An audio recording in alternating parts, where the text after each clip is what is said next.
estás, Ceci? Hola, Carola, qué día, ¿eh?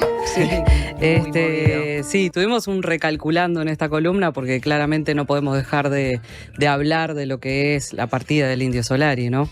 Entonces, uno enseguida que conoce esa noticia, más allá de la despedida formal que va a haber, que algunos tendrán la oportunidad de estar presentes, otros no, la mayoría no, porque la verdad que es una legión de gente la que lo seguía al Indio Solari. Cada uno hace como su propia despedida de su propio Indio Solari, ¿no? Claro. No sé si a vos te habrá pasado, pero Sí. enseguida empezás a recordar cuáles son esa memoria emotiva que uno tiene con tanta trayectoria, tantas canciones, tantas letras de canciones, tantas canciones en tantos momentos de la vida, ¿no? Sí, y tantos pogos, ¿no? Exactamente. Y tantos movimientos y tantos cuerpos en movimiento, ¿no? Porque también cuando no hay respuestas, hubo una canción del Indio Solari. Entonces, eso que decías. Y también conectar con amigos y amigas que sabemos que tienen tatuado literalmente al Indio Solari. Entonces, va más allá de lo que uno además ha sentido y siente, sino lo que sabemos están sintiendo los que queremos. Sí, tal cual. Yo me acordaba, por ejemplo, de los pogos en mi adolescencia, en los bailes de verano del balneario, por ejemplo, con Jijiji. O sea, esos fueron los primeros contactos, tal vez, con la música del Indio. Después, en el liceo había un taller de la palabra y analizamos letras de canciones del Indio Solari, tratando de desentrañar un poco esa poesía, ¿no? Por momentos tan intrincada, pero que tenía tantos mensajes, en realidad tan filosófico también, ¿no? Totalmente, sí, eso nos decía Nacho Martínez hoy, ¿no? Y eso también escuchaba hoy en Futurock, el intercambio de los periodistas de Futurock que decían, ¿no? ¿Cuántas veces discutiendo horas y horas en la madrugada el significado de una frase, los sentidos distintos de cada una de sus canciones? Y alguien que también decía que de alguna forma ahora el ángel de la soledad va a ser él, ¿no? Un poquito ese ángel de la soledad que tanto cantó, que tanto también ayudó a pasar por la soledad, ¿no? Ahí, a Ale, entender míralo. que hay un ángel, ahí está. Ale sí. lo está poniendo ahí, de fondo para que nos acompañe. Bueno, justamente en esto de también el intercambiar con personas que lo seguían y esta cosa de él, yo estuve en... Claro. Bueno, tuve el encuentro con Ale en el ascensor, nuestro operador de radio, de sonido, que me decía que él lo vio a los 16 años acá en Montevideo. Así que claro. un privilegiado de alguna manera. Totalmente. Que también obviamente está pasándola no tan bien en un día como hoy, ¿no? En un día como hoy. Y mira, un minuto de algunos mensajes, Emilia, que dice, acabo de recibir la noticia, esto fue temprano cuando arrancamos por Caro, me partió el corazón, quiso hacer la revolución cantándole al amor. Hasta siempre Indio, alguien que manda, qué aburrida la vida sin música, también una frase estampada, solo mueren quienes se olvidan, hoy es un día especial, otros que comparten algunas canciones, como por ejemplo Un poco de amor francés, siempre fue mi favorita desde la adolescencia, aunque no sé ni por qué. ¿No? Es un sentimiento, una tristeza muy rara la muerte del Indio. Alguien que nos está escuchando desde Santiago de Chile, el Indio no murió, trascendió al limbo de lo sublime, dice el flaco Miranda desde Santiago de Chile. Y bueno, y así, ¿no? Habrá que ir a misa. Aguante el Indio, nos dice Jorge, y todas estas personas van a participar del sorteo de las entradas de la propuesta teatral de hoy. Porque bueno, por un lado decir que Los Redondos tenían una cuestión muy teatral, porque en sus primeros shows había un protagonista también, que era Enrique Sims, que es el fundador de la revista Cerdos y Peces, que hacía monólogos teatrales entre tema y tema, en esos shows en los que se repartían estos redonditos de ricota, que hoy llamamos Malfatti de otra manera, pero sí, que eran ese alimento que, bueno, acompañaba un poco la propuesta musical y performática que tenían al comienzo Los Redondos de Ricota con el Indio Solari en liderando esa propuesta, ¿no? Entonces, bueno, vamos a pasar a hablar de teatro con este nexo que acabamos de hacer y vamos a hablar de un ciclo que hay en la Sala Verdi que se llama Repertorio Verdi. La Sala Verdi cambió la dirección este año después de 14 años de tener a Gustavo Zidane al frente, que pasó a dirigir, a coordinar el Instituto Nacional de Artes Escénicas. Ahora es Felipe Villamarzo, quien era el productor de la Comedia Nacional durante la gestión de Calderón. ahora es el director de la Sala Verdi y el 21 de abril lanzaron la temporada en la que presentaron sus propuestas culturales bajo un nombre que enfatiza lo esencial. Teatro público le pusieron, ¿no? Más allá de que es un teatro público, obviamente. Ponen el foco en la creación y hay y habrá coproducciones, residencias y procesos de investigación. Entonces vamos a comenzar a desglosar lo que es este repertorio Verdi. La música que bueno, estaríamos escuchando en este momento es... Estamos escuchando a Dillom, no aún. Bueno, vamos a escuchar en breve a Dillom y a Santiago Motorizado con Ciudad de la Paz, que es una de las canciones que acompañan la primera de las obras de Díptico de los Padres, que es... la idea, lo que hicieron en el repertorio Verdi fue proponer, hagamos teatro en la semana, pero no solo lo queremos en los fines de semana, propongamos teatro durante la semana. Entonces abrieron un poco la cartelera y Díptico de los Padres va los martes, va a ir los martes durante junio.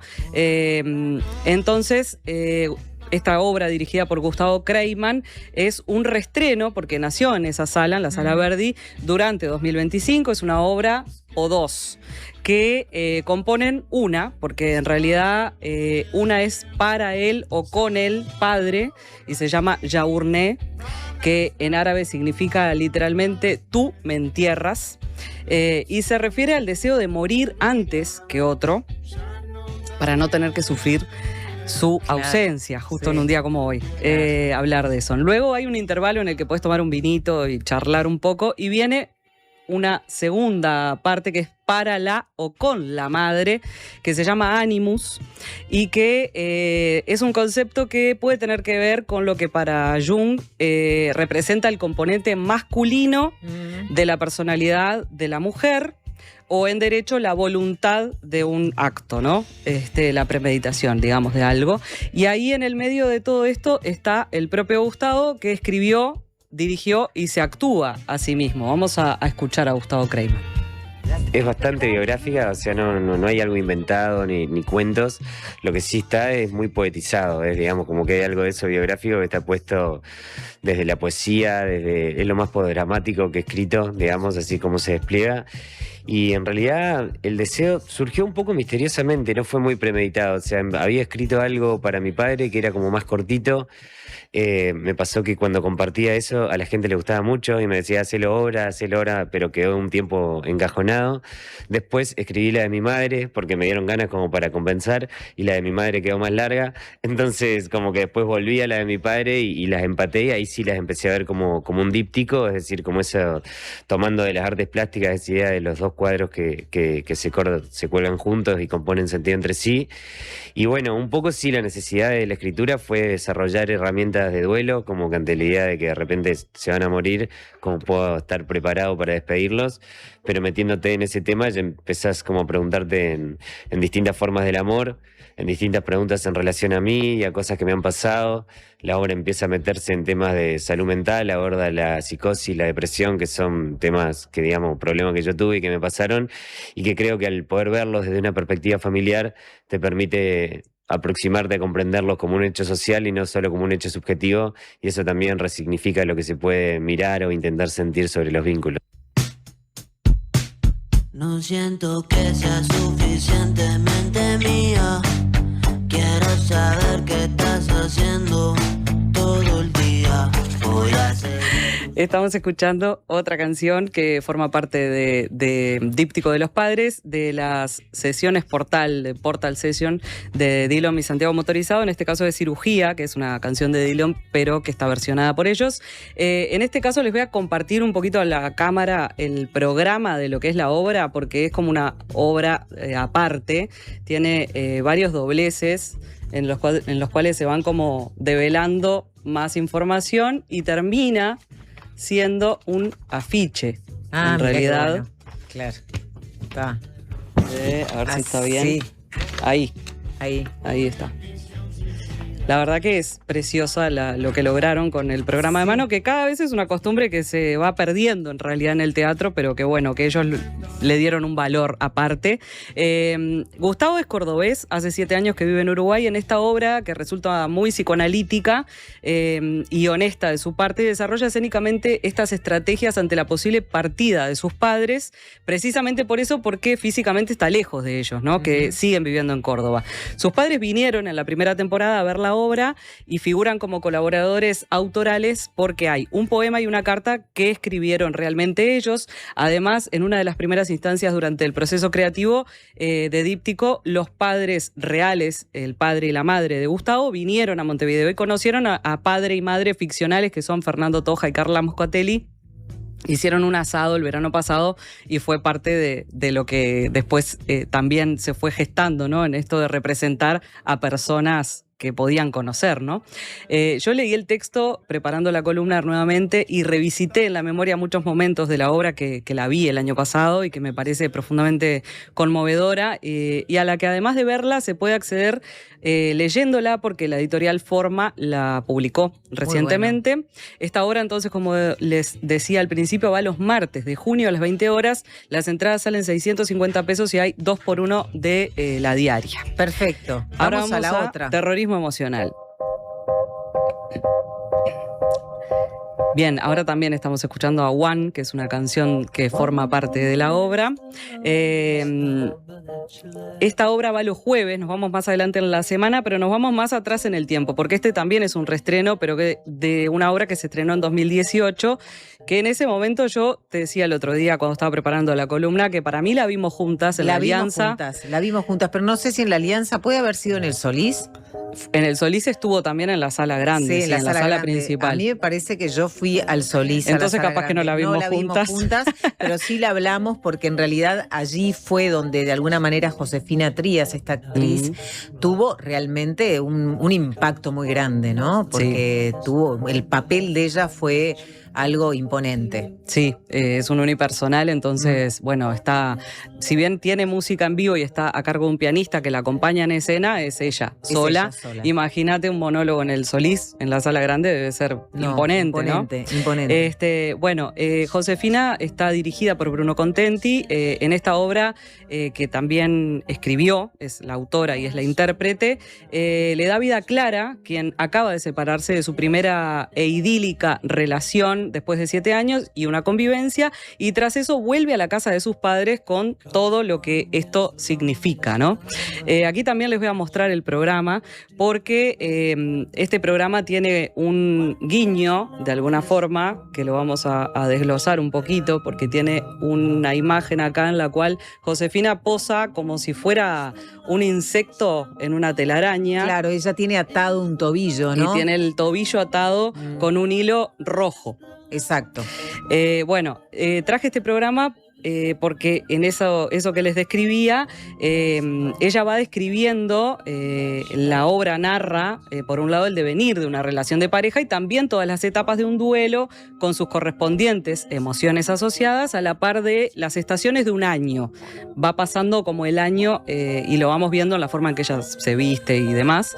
En ese lapso de ese año, este personaje va a salir de ese laberinto después de un derrotero de autoterrorismo emocional, de alguna forma, ¿no? Porque en esta cosa de que uno se separa y empieza como a pensar en las responsabilidades y en las culpas y no sé qué, y todo lo que atraviesa uno en un proceso de separación, ¿no? Sí, claro, y es que hay como ir a un gran sufrimiento donde también hay una memoria corporal, emocional de todo lo que se pasó, ¿no?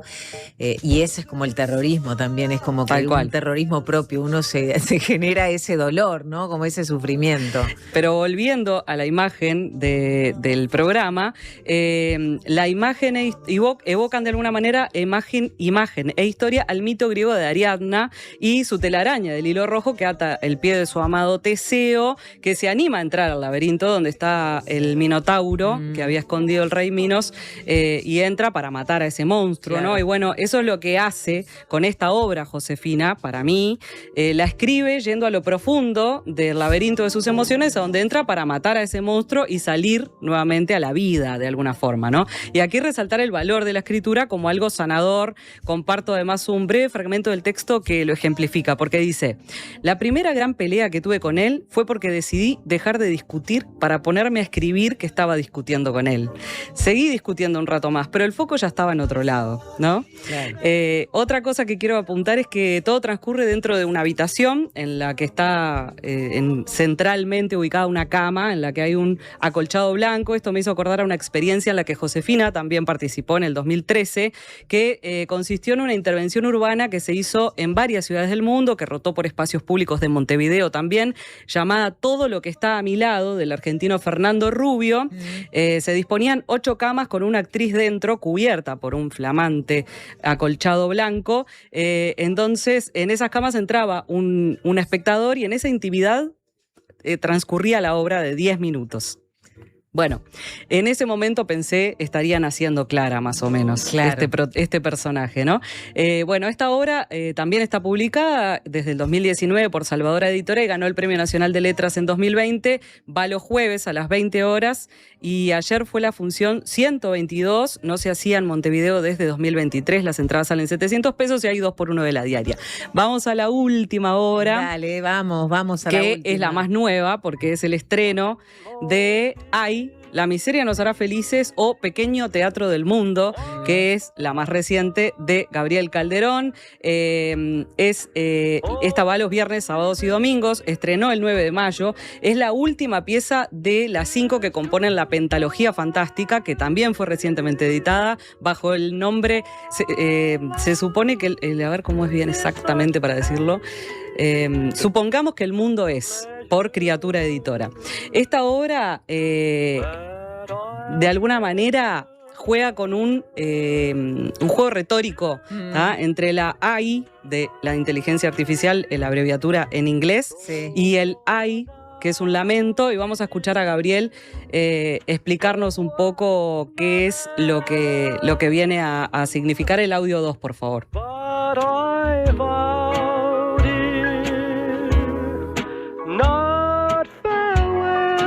Toma la primera queja de Segismundo de La vida es sueño, Calderón de la Muerte, que dice: ay, mísero de mí, ay, infelice. Cuando yo estaba con esa queja de Calderón de la Barca pensando, ¿por qué el Calderón de la Barca ponía mísero de infeliz? Distinto, porque Calderón no usaba sinónimos para su métrica. Entonces, ¿cuál era la diferencia entre ser miserable y ser infeliz?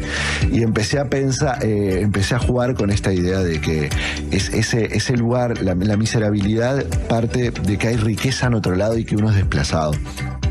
Y el problema del desplazamiento es un problema de la tecnología actual y de la inteligencia artificial, y es esta pregunta que todos nos hacemos: si la inteligencia si nuestro trabajo va a seguir. Y nosotros no nos preocupa tanto el trabajo, nos preocupa qué va a pasar con nosotros. La gente viene al teatro porque le gusta ver gente intentar hacer algo, no hacerlo. Para hacerlo tiene otros dispositivos. Todo esto es porque la anécdota es que 3 actores de renombre, interpretados por Rogelio Gracia, Margarita Musto y Lebón, fueron desplazados por robots que ahora ocupan el escenario, y ellos, convertidos en técnicos de mantenimiento, observan cómo las máquinas interpretan a los personajes de La vida es sueño, de Calderón de la Barca. Entonces aparece una becaria cazadora, interpretada por Diana Méndez. Entonces, ahora que estábamos escuchando un poco esta música de fondo, esta música es de la película Blade Runner de 1982. En la obra aparece como una alarma de que empieza la función. Porque bueno, es algo interesante de agregar para quienes quieran ir a ver la obra, este detalle, porque la obra trae un poco ese universo de los replicantes, porque bueno, tiene que ver con la inteligencia artificial. En ese entonces eran los robots.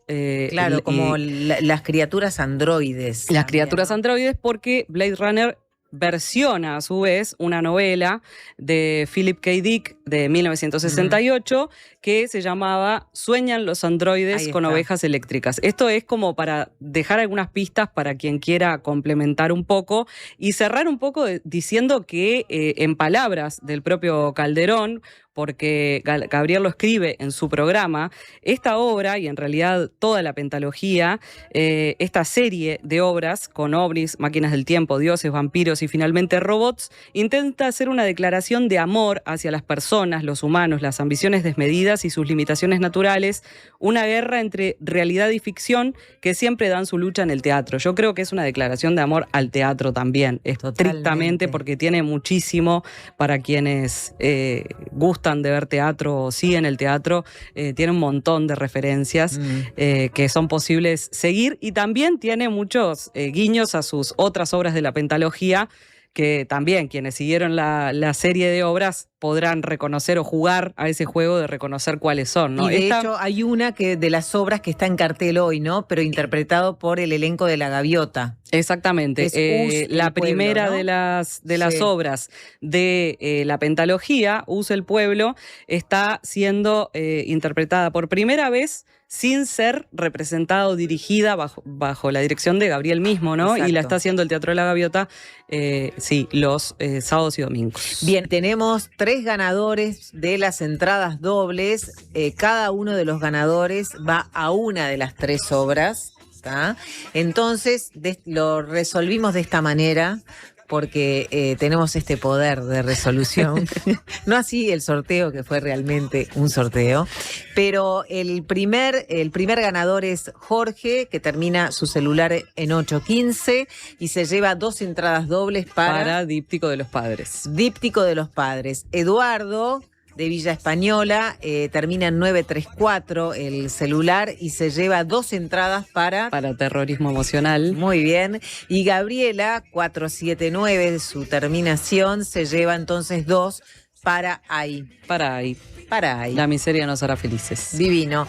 Muchas gracias a todos quienes participaron. Ya estamos cerrando entonces, ya viene Para en el Mundo y con Cecilia nos reencontramos el próximo viernes y con ustedes el lunes. Buen fin de semana.